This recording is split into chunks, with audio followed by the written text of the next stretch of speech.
পাচারের অর্থ ফেরাতে আইনি সহযোগিতায় জোর গভর্নরের, কার্যকর পদক্ষেপ নিতে যুক্তরাজ্যকে টিআইবি সহ ৩ সংস্থার আহ্বান।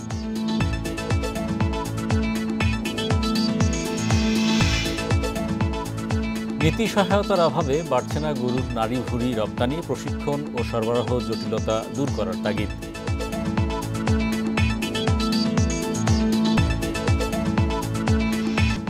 আমন্ত্রণ অর্থনীতি সারাদিনে আপনাদের সাথে আছি আমি হরি সাহা। শুনছিলেন শিরোনাম, এবার জানাবো বিস্তারিত। বিদায়ী সরকারের ১৫ বছরে $200 বিলিয়ন বেশি বিদেশে পাচার হয়েছে। শ্বেতপত্র কমিটির রিপোর্টের এ তথ্য বিবেচনায় নিয়ে অর্থ ফেরাতে উদ্যোগ নিয়েছে বাংলাদেশ ব্যাংক। সংশ্লিষ্ট দেশগুলোর সঙ্গে পারস্পরিক আইনি সহযোগিতায় জোর দিচ্ছেন গভর্নর। অর্থনীতিবিদরা বলছেন, পাচারের টাকা ফেরানো দীর্ঘ প্রক্রিয়া, তাই পরবর্তী সরকারকেও প্রচেষ্টা চালিয়ে যেতে হবে। বড় বড় উন্নয়ন প্রকল্পের নামে যৌক্তিক খরচের অতিরিক্ত অর্থ বরাদ্দ, প্রবাসীদের আয়ে হুন্ডি, আমদানি রপ্তানি বাণিজ্যের আড়ালে অর্থ পাচার, বড় অঙ্কের ঋণ জালিয়াতির টাকা বিদেশে পাঠানো, এসব উল্লেখ করে অর্থনীতির অবস্থা পর্যালোচনায় গঠিত শ্বেতপত্র কমিটি জানায়, টানা ১৫ বছর ব্যবসায়ী, রাজনীতিবিদ, আমলাদের সংঘবদ্ধ চক্রের দুর্নীতি জারি ছিল। ২৮ উপায়ে দুর্নীতির মাধ্যমে দেশ থেকে পাচার হয়েছে $234 বিলিয়ন। বৈদেশিক মুদ্রার সংকট, হু করে ডলার দর বেড়ে যাওয়া, অতিরিক্ত মূল্যস্ফীতি সহ অর্থনীতির অস্থিতিশীলতার বড় কারণ অর্থ পাচার।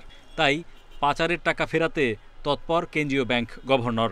মিউচুয়াল লিগ্যাল অ্যাসিস্ট্যান্স MLA, তো আমরা MLA প্রক্রিয়াতে আছি। এখন আমরা রিকোয়েস্ট পাঠাচ্ছি, তো বিদেশিদের আমরা যদি সহায়তা পেয়ে যাই তাহলে তা কিন্তু আমরা তাদের অ্যাসেটটা ফ্রিজ করতে পারবো। অ্যাসেটটা ফ্রিজ হলে তার পরবর্তীতে কোর্টের আইনগত প্রক্রিয়া শুরু হবে। বিশ্লেষকরা বলছেন, পাচারের টাকা ফেরাতে অতীতের তুলনায় সরকারি সংস্থাগুলোর মধ্যে যথেষ্ট সমন্বিত উদ্যোগ দেখা যাচ্ছে। তবে সফলতা নির্ভর করছে দেশে বিদেশের আদালতে অভিযোগ প্রমাণের ওপর।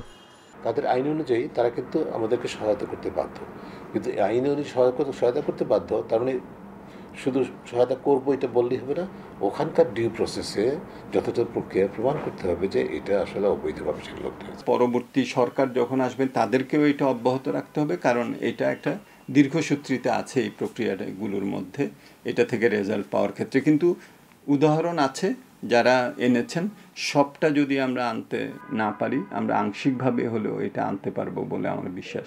ফিলিপাইন, অ্যাঙ্গোলা, মালয়েশিয়া সহ কয়েকটি দেশ পাচারের কিছু অর্থ ফেরাতে পেরেছে। বৈশ্বিক পাচারের 1 থেকে 2% অর্থ নিজ দেশে ফেরে বলে জানান পর্যবেক্ষকরা। Hari Saha, independent news, Dhaka. এদিকে পাচার হওয়া সম্পদ জব্দ করে বাংলাদেশকে ফিরিয়ে দিতে যুক্তরাজ্য সরকারের প্রতি আহ্বান জানিয়েছে দুর্নীতি বিরোধী 3টি বেসরকারি সংস্থা। মঙ্গলবার সংবাদ বিজ্ঞপ্তিতে এই আহ্বান জানায় transparency international Bangladesh TIB, spotlight on corruption ও ট্রান্সপারেন্সি ইন্টারন্যাশনাল ইউকে। অন্তর্বর্তী সরকারের প্রধান উপদেষ্টা অধ্যাপক মোহাম্মদ ইউনূস বর্তমানে রাষ্ট্রীয় সফরে যুক্তরাজ্যে আছেন। এই উপলক্ষে বিগত সরকারের আমলে পাচার হওয়া অবৈধ অর্থ জব্দ করে বাংলাদেশকে ফিরিয়ে দিতে কার্যকর পদক্ষেপ নিতে যুক্তরাজ্য সরকারের প্রতি আহ্বান জানায় সংস্থা 3টি। যুক্তরাজ্যে অবস্থানরত সন্দেহভাজন অর্থ পাচারকারী বাংলাদেশিদের ওপর নিষেধাজ্ঞা আরোপ এবং যুক্তরাজ্যে পাচার হওয়া সম্পদ পুনরুদ্ধারের আহ্বান জানায় সংস্থাগুলো।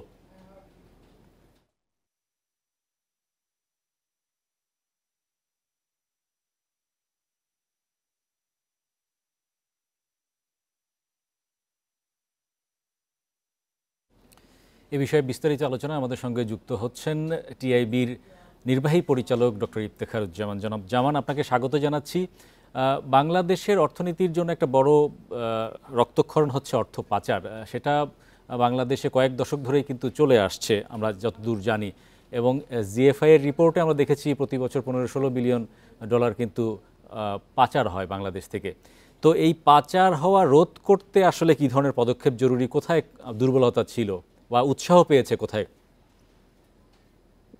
যে বিষয়গুলো সবচেয়ে বেশি গুরুত্বপূর্ণ ছিল সেটা হচ্ছে যে আমাদের যে আইন আছে, সংশ্লিষ্ট আইন, অর্থ পাচার রোধে, দুর্নীতি প্রতিরোধক আইন এবং বিশেষ করে মানি লন্ডারিং, অর্থ পাচার প্রতিরোধক আইন, এবং সাথে সংশ্লিষ্ট যে প্রতিষ্ঠানগুলো আছে সে আইনগুলোকে ব্যবহার করা যায়নি, ব্যবহার করতে দেওয়া হয়নি যথাযথভাবে, এক। এবং দ্বিতীয় হচ্ছে যে প্রতিষ্ঠানগুলো সেগুলোকে দলীয়করণের মাধ্যমে এক ধরনের জিম্মি করে পেশাগত দলীয়পনার মধ্যে ঠেলে দিয়ে এগুলোকে বরং নিয়ন্ত্রণের বাইরে, বরং এটাকে সুযোগ করে দেওয়ার মতো পরিবেশ সৃষ্টি করা হয়েছিল।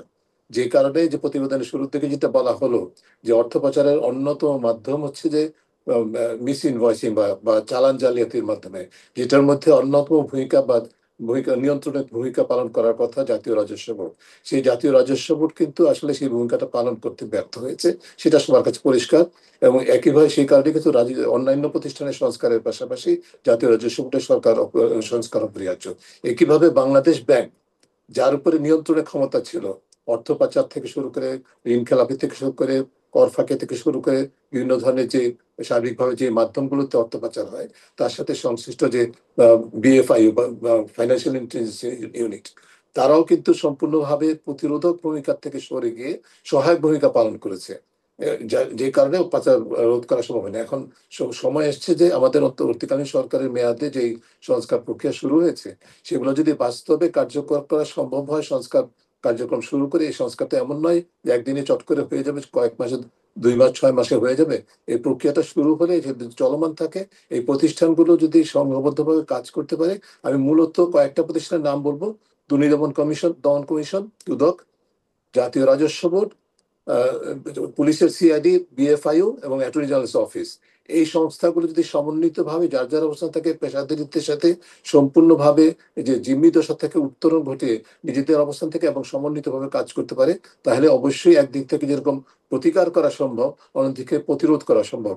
বিশেষ করে প্রতিরোধের যে চ্যানেলগুলো, সেগুলোকে নিয়ন্ত্রণ করাটা হচ্ছে যে অন্যতম একটা বিষয়। সেখানে আমরা যে একটা সুপারিশ যেটা আমি বলতে পারি, আমরা এই ধরনের প্রতিষ্ঠানগুলোকে প্রতিটা ক্ষেত্রেই, যে দুদক, জাতীয় রাজস্ব বোর্ড, এই ধরনের প্রতিষ্ঠানগুলোকে সার্বিক কার্যক্রমে এন্ড টু এন্ড ইয়ে করতে হবে, অটোমেশন করতে হবে, যার মাধ্যমে এই যে পাচারের যে মাধ্যমগুলো, কর ফাঁকি সহ, সেগুলোকে নিয়ন্ত্রণ করা যেন সম্ভব হয়। আমরা অতীতেও দেখেছি অর্থ পাচারকারী কোনো কোনো ক্ষেত্রে হয়তো চিহ্নিত হয়েছে, কিন্তু তাদেরকে একদম চূড়ান্ত বিচারে শাস্তি দেওয়ার ঘটনাগুলো লক্ষ্য করা যায়নি। এখন সেই বিষয়টি নিশ্চিত করার পাশাপাশি পাচার হওয়া অর্থ ফেরত আনার প্রক্রিয়ায় সরকারের আন্তরিকতা বা প্রচেষ্টাকে কিভাবে মূল্যায়ন করছেন? সরকারের প্রচেষ্টাকে আমি ইতিবাচক ভাবে দেখতে চাই। যে যে বিষয়গুলো হয়েছে ইতিমধ্যে, সময় স্বল্পতার কারণে আমি বিস্তারিত না গিয়ে একটু বলতে পারি যে উচ্চ পর্যায়ে যে টাস্কফোর্স গঠন করা হয়েছে, যেটা নেতৃত্বে বাংলাদেশ ব্যাংকের গভর্নর আছেন, তার সাথে অন্য যারা আছে, যে প্রতিষ্ঠানগুলো আছে, সেগুলো যথাযথ উদ্যোগের না, আমি বলবো অন্তত পক্ষে অত্যন্ত উৎসাহ ভরে কাজ করছেন। কিন্তু এই কাজটা, প্রক্রিয়াটা সহজ না। এই এই পাচারকৃত অর্থ ফেরত আনা যে একদিক থেকে যেরকম জটিল, দীর্ঘ সময়ের ব্যাপার, অন্য দিক থেকে একটা জিনিস মনে রাখতে হবে, যে অর্থ পাচার হয়ে গেছে, আমরা বাংলাদেশ ব্যর্থ হয়েছে পাচার রোধ করতে, কিন্তু যেই দেশে পাচারকৃত অর্থ লগ্নি হয়েছে, যে দেশে পাচারকৃত অর্থ এখন আছে, সেখানে সম্পদ হিসাবে ক্রয় করা হয়েছে, সেইখানেও কিন্তু আইনের লঙ্ঘন হয়েছে। যেই কারণে কিন্তু আমরা যুক্তরাজ্য সরকারের কাছে আহ্বান জানিয়েছি তাদের যে ভূমিকাটা সেটি পালন করার জন্য। তারাও কিন্তু ব্যর্থ হয়েছে। তারা কিন্তু তাদের নিজেদের আইন লঙ্ঘন করে, সে আন্তর্জাতিক আইন লঙ্ঘন করে তাদের দেশে পাচারকৃত অর্থ লগ্নি করার সুযোগ করে দিয়েছে। এটা সরকারি ভাবে করা হয় না, কিন্তু বিভিন্ন এজেন্সির মাধ্যমে, বিভিন্ন প্রক্রিয়া, আইনকে ফাঁকি দিয়ে এটা করা সম্ভব হয়েছে। অর্থাৎ অবৈধ অর্থটাকে সেইখানে বৈধ করা হয়ে গেছে। কাজে এই যে অবৈধ অর্থ, সেটা বৈধ হয়েছে, এটা যে অবৈধ বাস্তবে ছিল এবং সেটা বাস্তবে বাংলাদেশ থেকে পাচার হয়েছে, সেটা প্রমাণ করা কিন্তু সেই ওই সংশ্লিষ্ট দেশের, এই ক্ষেত্রে যুক্তরাজ্যের আইনি প্রক্রিয়ার উপর নির্ভর করছে, বিচারিক প্রক্রিয়ার উপর নির্ভর করছে। এই কারণেই বাংলাদেশ ব্যাংকের গভর্নর যেটা বলেছেন, মিউচুয়াল লিগ্যাল অ্যাসিস্ট্যান্স, অর্থাৎ পারস্পরিক আইনি সহায়তাটা অত্যন্ত গুরুত্বপূর্ণ। সেক্ষেত্রে আমাদের প্রচুর ঘাটতি ছিল, এখনো আছে, আমাদের সক্ষমতার ঘাটতি আছে, কিন্তু এটার সুফলটা পেতে গেলে শুধু আমাদের ঘাটতি পূরণের বিষয় না, যে দেশে পাচার হয়েছে সেখানেও সহযোগিতার অত্যন্ত অপরিহার্য। আমরা যুক্তরাজ্যে ফোকাস করছি, এই কারণে যুক্তরাজ্য হচ্ছে বাংলাদেশ থেকে পাচারকৃত অর্থের সবচেয়ে আকর্ষণীয় ডেস্টিনেশন ঐতিহাসিকভাবে ছিল, এবং গত 15 বছরে আরো বেশি সেটা হয়েছে।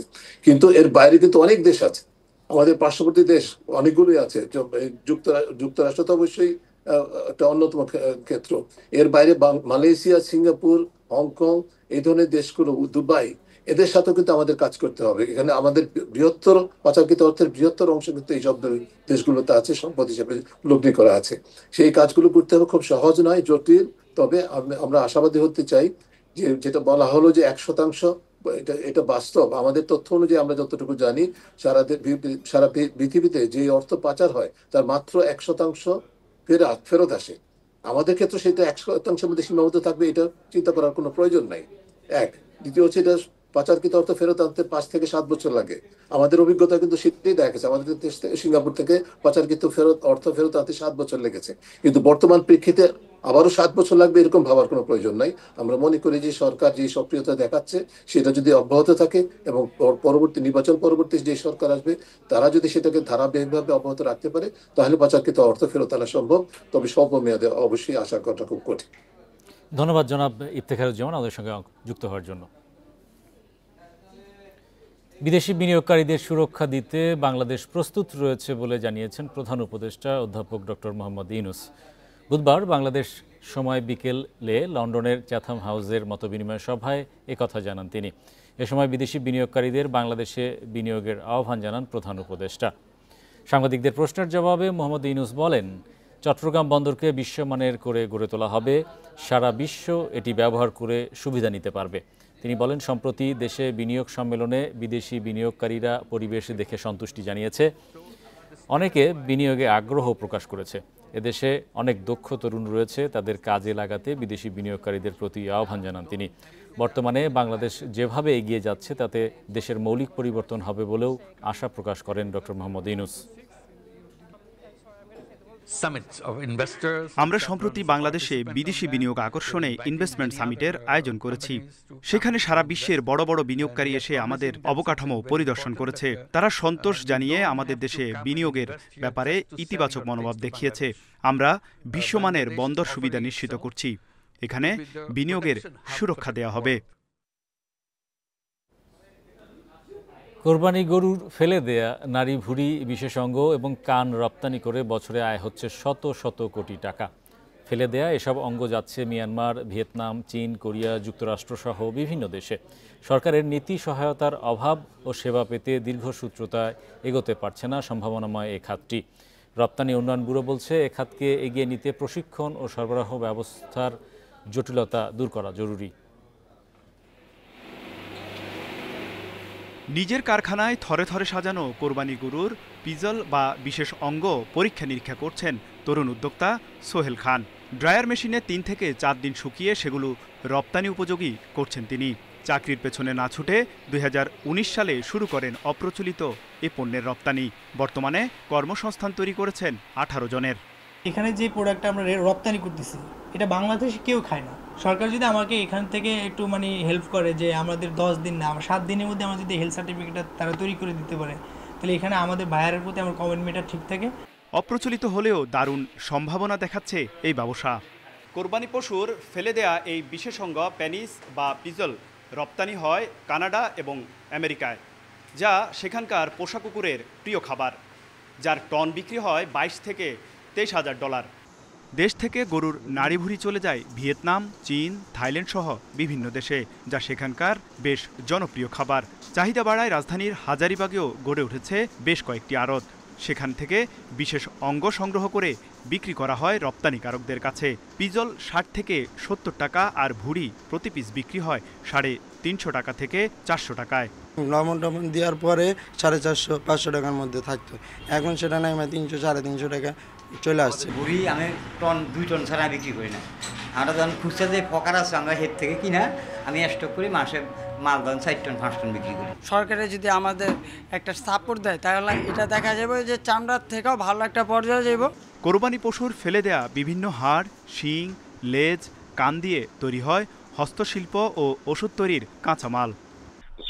সংগ্রহ করে তার প্রিজার্ভ করা, এটা লজিস্টিক্স আছে, ট্রান্সপোর্ট, ওই জায়গাগুলোতে আমরা সহযোগিতা করতে পারলে দেখা যায় তার ট্রানজিশন কস্ট বা তাদের অপারেশন কস্ট অনেক কমে আসবে।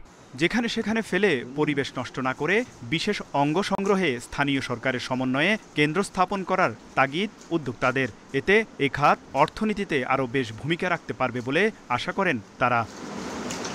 তৌহিদ রানা, ইন্ডিপেন্ডেন্ট নিউজ, ঢাকা। চলতি অর্থবছর শেষে দেশের জিডিপি প্রবৃদ্ধি হবে ৩.৩%। এক প্রতিবেদনে এ পূর্বাভাস দিয়েছে বিশ্বব্যাংক। প্রবৃদ্ধির গতি কমে যাওয়ার পেছনে রাজনৈতিক অস্থিরতাকে দায়ী করেছে সংস্থাটি। প্রতিবেদনে বলা হয়, বাংলাদেশে প্রবৃদ্ধির গতি ধীর হয়ে 2024-25 অর্থবছরে প্রায় 3.3% হওয়ার ধারণা করা হচ্ছে, যার মূল কারণ 2024 সালে রাজনৈতিক অস্থিরতার নেতিবাচক প্রভাব। অনিশ্চয়তা ও উৎপাদন খরচ বেড়ে যাওয়ার কারণে বেসরকারি বিনিয়োগ কমছে। এছাড়া পণ্য আমদানির গতি কমায় শিল্পের উৎপাদন কমেছে। তবে আগামী অর্থবছরে প্রবৃদ্ধি বেড়ে 4.9% হবে বলেও পূর্বাভাস দিয়েছে বিশ্বব্যাংক। আর 2026-27 অর্থবছরে 5.7% প্রবৃদ্ধি হবে বলে প্রতিবেদনে জানিয়েছে সংস্থাটি।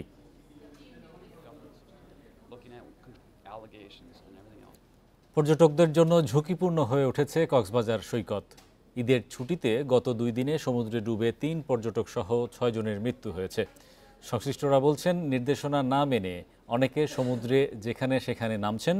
সৈকতের অনেক স্থানে ভাঙন ও গুপ্ত খাল তৈরি হওয়ায় পানিতে নামার আগে বিপদ টের পাচ্ছেন না পর্যটকরা।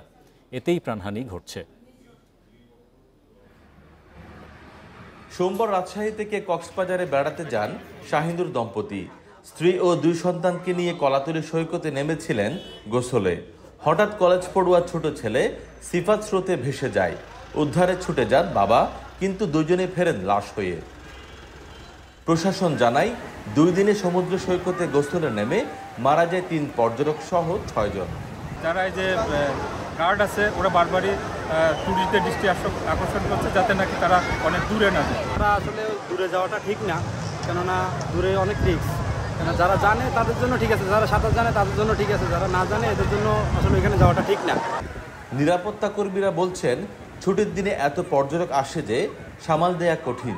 আমাদের যে সিসেফ লাইফগার্ডের যে নির্দেশনাগুলো আছে এবং হচ্ছে যে পয়েন্টগুলো আছে যেখানে পর্যটকরা গোসলে নামবেন, মূলত এই নির্দেশনাগুলো অধিকাংশ পর্যটকরা না জানার কারণে এবং ওই জায়গাগুলোতে গোসল না করার কারণে হচ্ছে এই দুর্ঘটনা হচ্ছে। জেলা প্রশাসন বলছে, সৈকতে সচেতনতা কার্যক্রম বাড়ানো হয়েছে, তবে অনেক পর্যটক নির্দেশনা মানেন না। রাউন্ড দ্য ক্লক আমাদের যে বিচ কর্মী আছে, আমাদের লাইফগার্ড আছে, তারা কাজ করছে। কখনো কখনো আপনারা এসে হয়তো এই প্রান্তে দেখতে পাচ্ছেন না, কিন্তু সে কোথাও না কোথাও আপনি তাকে গিয়ে পাবেন। সিসেফ লাইফগার্ডের তথ্য মতে, সমুদ্রে গোসলে নেমে গত 10 বছরে মারা গেছে 60 জন, জীবিত উদ্ধার হয়েছে 773 জন। তৌফিকুল ইসলাম, ইন্ডিপেন্ডেন্ট নিউজ, কক্সবাজার। এবার ঈদের লম্বা ছুটিতে পরিবার পরিজন নিয়ে কিশোরগঞ্জের হাওড় অঞ্চলে ছুটছেন ভ্রমণ পিপাসুরা। প্রতি বছর এ মৌসুমে নৌকায় চড়ে হাওরের সৌন্দর্য দেখতে দেশের বিভিন্ন প্রান্ত থেকে হাওরে ছুটে যান পর্যটকরা। এবার মৌসুমের শুরুতেই যুক্ত হয়েছে ঈদের আনন্দ, তাই প্রতিদিনই পরিবার পরিজন নিয়ে হাওরে ঘুরতে যাচ্ছেন হাজারো মানুষ। বর্ষার শুরুতেই অথই জলরাশি আর নীল আকাশ মিলিয়ে হাওরের প্রাকৃতিক সৌন্দর্য দেখে মুগ্ধ দর্শনার্থীরা। এছাড়া জেলার নিকলি, বালিখলা, ইটনা, মিঠামই, নষ্টগ্রাম, অলওয়েদার সড়কের 0 পয়েন্ট ও ব্রিজগুলোতে ভিড় বেড়েছে। হাওরে ঘুরতে যাওয়া পর্যটকদের জন্য বাড়তি নজরদারি করছে স্থানীয় প্রশাসন। অলওয়েদার সড়কসহ বিভিন্ন পয়েন্টে মোতায়েন করা হয়েছে পর্যাপ্ত পুলিশ, নৌ পুলিশ ও সেনা সদস্য।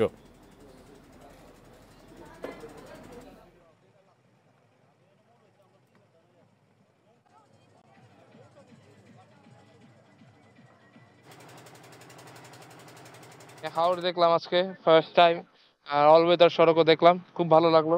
ফ্যামিলি পরিবারের সাথে আসছি, খুব ভালো লাগলো হাওড় দেখে। সবসময় শুনেছি হাওড় মিঠামনের কথা শুনি, তাই দেখতে আসছি। অনেক লোকজনের সমাগম হয়েছে। আমাদের পুলিশের নিরাপত্তা সবসময় আছে, দায়িত্বে নিয়োজিত আছেন। পাশাপাশি পুলিশের সাথে সেনাবাহিনীর লোকজনও আছেন এবং আমাদের নৌ পুলিশের যারা আছেন তারাও নদীপথে টহল ডিউটি করতেছেন। 2 দিনের বাণিজ্য আলোচনায় রপ্তানি বিধিনিষেধ শিথিল ও একটি নতুন বাণিজ্য কাঠামোর বিষয়ে সম্মত চীন ও যুক্তরাষ্ট্র। এতে 2 দেশের বাণিজ্য উত্তেজনা নিরসন হবে বলে আশা করা হচ্ছে। এ পদক্ষেপ বৈশ্বিক সরবরাহ ব্যবস্থার উপর কিছুটা চাপ কমাতে পারে বলে ধারণা করছেন বিশ্লেষকরা। মার্কিন বাণিজ্যমন্ত্রী হাওয়ার্ড লুটনিক জানান, লন্ডনে হওয়া চুক্তির ফলে কিছু মার্কিন পণ্য রপ্তানিতে নিষেধাজ্ঞা প্রত্যাহার করা হবে, যদিও তিনি বিস্তারিত কিছু জানাননি। তিনি বলেন, এই খসড়া এখন ট্রাম্প ও শি জিনপিংয়ের অনুমোদনের জন্য পাঠানো হবে। 2 পক্ষ সম্মত হলে কাঠামো বাস্তবায়ন করা হবে বলে জানান লুটনিক। মার্কিন বাণিজ্যমন্ত্রী আরও জানান, যুক্তরাষ্ট্র ও চীনের মধ্যে মূল বিরোধ ছিল দুর্লভ খনিজ ও চুম্বক রপ্তানিতে চীনের নিষেধাজ্ঞা, যা সমাধান হয়েছে।